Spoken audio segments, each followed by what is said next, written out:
তো দেখতে দেখতে ১৩ দিন হয়ে গেছিল আর সেই দিন বাড়িতে শুদ্ধির কাজ ছিল। তো নিয়ম অনুযায়ী বেবির নোকে এই ছোট্ট রীতিটা করা হলো।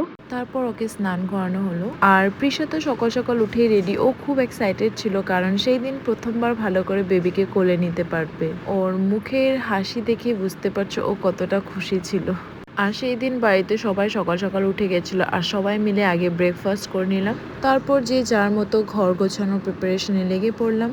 তারপর আমরা GHK home solution care and cleaning service থেকে ডিপ ক্লিনিং বুক করেছিলাম। ওরাও সকাল সকাল প্রায় 10টার মধ্যে চলে এসেছিল। প্রথমে কিচেনটা দিয়েই কাজ শুরু করলো। সত্যি বলতে আমি একদম এক্সপেক্টই করিনি যে এত সুন্দর রেজাল্ট হবে। ওয়াল থেকে শুরু করে নিয়ে মানে সব কিছু এক একটা জায়গা খুব যত্ন করে ক্লিন করেছিল। তারপর দিদির রুমে কাজ শুরু করলো। রুমটাও এমন সুন্দর করে ডিপ ক্লিন করলো যে কি বলবো, মানে দেখেই মনে হচ্ছিল পুরো রুমটা নতুন হয়ে গেছে। ওয়াল, ফ্যান, বেড প্রত্যেকটা জিনিস খুব ভালো করে পরিষ্কার করে দিয়েছিল। শেষে হল রুমটাও কমপ্লিট ক্লিন করে দিল। ফ্যান, ওয়াল, সুইচ বোর্ড এমনকি ছোট্ট ছোট্ট জায়গাগুলো বাদ দেয়নি। আমার পার্সোনালি কাজটা খুবই ভালো লেগেছিল।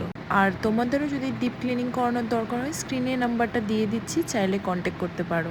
এইদিকে রুম ক্লিন হচ্ছিল আর সবাই আমার রুমে আড্ডা দিতে বসে গেল। আর এই দুজনের একদিন ঝগড়া না হলে তো দিনটা কমপ্লিটই হয় না। তারপর বোন দিদির বেডটা সুন্দর করে রেডি করে দিল। বেবিকে নিয়ে এখানেই থাকবে। তারপর আমি আর মা কিচেনটা একটু গুছিয়ে নিচ্ছিলাম। সেই দিন অনেক কাজ করেছিলাম সত্যি। আর এইদিকে প্রিশাকে দেখো, ও বলছে আমিও বেবি, আমি এখানেই ঘুমিয়ে থাকবো। কিছুক্ষণ ভিতরে বসে থাকলো, তারপর আবার নিজেই হেসে বেরিয়ে এলো। এরপর আমার একটা পার্সেল এসেছিল, তাই সেটা আনবক্স করতে বসলাম। সেল চলছিল বলে একটু শপিং করে ফেলছিলাম। একটা ব্লেন্ডার দিয়েছিলাম, তারপর লিপ লাইনার দিয়েছিলাম, তারপর আমি একটা মাস্কারা দিয়েছিলাম, সেটা আমি 10 বছর থেকে ইউজ করছি।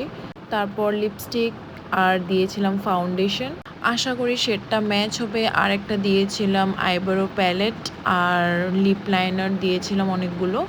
রাতে সবাই মিলে ডিনার করলাম আর ডিনার শেষ হতেই না হতে আমার রোজকার এন্টারটেইনার চলে এলো। প্রিশা প্রথমে দাদার পিঠে উঠেই যে কি করছে ও নিজেই জানে। তারপর নিচে নেমে আবার দাদাকে বলছিল এবার তুমি আমার পিঠে উঠবে। আর দাদাও উঠে গেছে ওর পিঠে। সারাদিন প্রিশা পুরো বাড়িতে হাসি আর দুষ্টুমিতে ভরে দেয়। তো এইভাবে দিনটা কেটে গেছিল। দেখা হবে নেক্সট ভিডিওতে। ওকে, বাই।